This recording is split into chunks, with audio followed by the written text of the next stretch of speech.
नमस्कार दोस्तों, ministry of home affairs government of India ने इंटेलिजेंस ब्यूरो में सिक्योरिटी असिस्टेंट, मोटर ट्रांसपोर्ट और मल्टीटास्किंग स्टाफ 2023 के लिए न्यू वैकेंसी के लिए नोटिफिकेशन जारी कर दिया है। इसके बारे में आपको हम बताएंगे कि इसकी योग्यता क्या है, इसके लिए आयु सीमा क्या है, इसके लिए सिलेबस क्या है, सैलरी क्या है, एग्जाम पैटर्न क्या है, सिलेक्शन प्रोसेस क्या है और ऑनलाइन फॉर्म की इंपॉर्टेंट डेट्स क्या है। सब कुछ हम इस वीडियो में बताएंगे।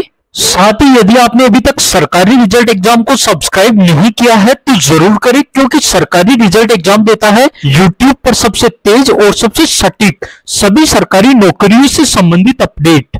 देखिए दोस्तों, गृह मंत्रालय के द्वारा जारी आईबी के लिए इस नोटिफिकेशन में सबसे पहले हम देखेंगे कि इसके लिए वेतन क्या है। तो सबसे पहले हम सिक्योरिटी असिस्टेंट मोटर ट्रांसपोर्ट के लिए देखें तो इसका वेतन है 21,700 बेसिक पे, जो 69,100 तक है।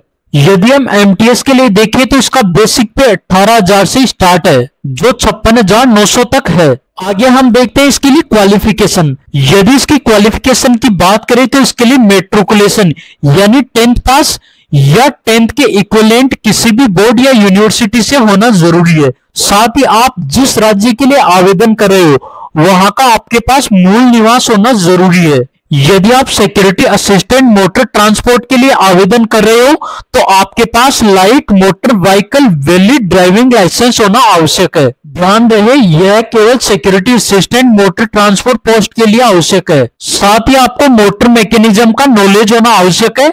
यहाँ पर दिया गया है उम्मीदवारों को वाहन में छोटी मोटी खराबी को दूर करने के लिए सक्षम होना आवश्यक है। थर्ड पॉइंट यहाँ पर दे रखा है, आपको ड्राइविंग लाइसेंस जारी होने के बाद में कम से कम 1 साल का अनुभव होना चाहिए किसी भी मोटर कार को चलाने के लिए। यदि इसकी एज लिमिट की बात करें तो ऐसे एमटी पोस्ट के लिए 27 साल और एमटीएस पोस्ट के लिए 25 साल उम्र रखी गई है, जिसमें कैटेगरी वाइज छूट शामिल है, जो यहाँ पर आप डिटेल में देख सकते हो। यदि इसकी सिलेक्शन प्रोसेस की बात करें तो इसका सिलेक्शन प्रोसेस 2 चरणों में होगा। पहले चरण में टियर फर्स्ट का एग्जाम होगा जिसमें 100 क्वेश्चन शामिल होंगे और इसके लिए नेगेटिव मार्किंग 1/4 होगी।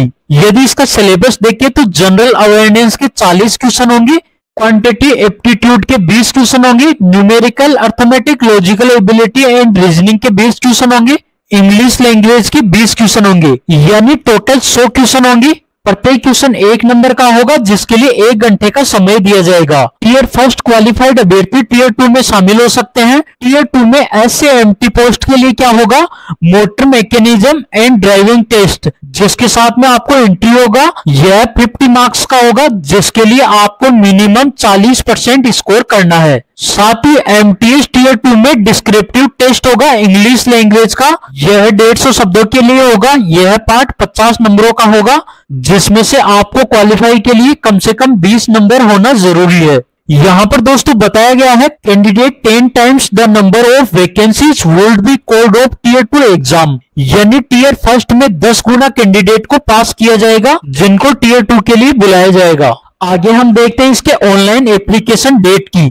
तो इसका ऑनलाइन एप्लीकेशन डेट 14 अक्टूबर 2023 से स्टार्ट होगा, जो 13 नवंबर 2023 तक भरा जाएगा। यदि इसकी एग्जामिनेशन फीस की बात करें तो इसके 2 कंपोनेंट्स है। पहला एग्जामिनेशन फीस यानी 50 रुपए एग्जामिनेशन फीस है और प्रोसेसिंग चार्ज है इसका 450 रुपए, यानी टोटल 500 रुपए इसके लिए फीस रखी गई है। यहाँ पर सभी कैटेगरी के लिए यानी ऑल कैंडिडेट के लिए प्रोसेसिंग चार्ज 50 रुपए लगेंगे और यहाँ पर मेल कैंडिडेट जनरल, ईडब्ल्यूएस और ओबीसी कैटेगरी के लिए रिक्वायरमेंट प्रोसेस चार्ज यानी 450 रुपए लगेंगे। यानी मेल कैंडिडेट जनरल, ईडब्ल्यूएस और ओबीसी के लिए 500 रुपए और अदर कैंडिडेट के लिए 50 रुपए फीस है। दोस्तों, इससे संबंधित और कोई भी अपडेट होगी तो 40 सेकंड में आपको यहाँ पर मिल जाएगी, इसलिए सरकारी रिजल्ट एग्जाम को सब्सक्राइब करें और बेल आइकॉन को ऑल पर क्लिक करना बिल्कुल ना भूलें। साथ ही यह ऑफिशियली नोटिफिकेशन देखने के लिए आपको हमारे टेलीग्राम चैनल पर जाना है, जिसकी लिंक आपको डिस्क्रिप्शन में दी गई है। यूट्यूब पर सरकारी नौकरियों से संबंधित अपडेट सबसे तेज और सबसे सटीक पाने के लिए सरकारी रिजल्ट एग्जाम को सब्सक्राइब करें और बेल आइकॉन को ऑल पर क्लिक करना बिल्कुल ना भूलें।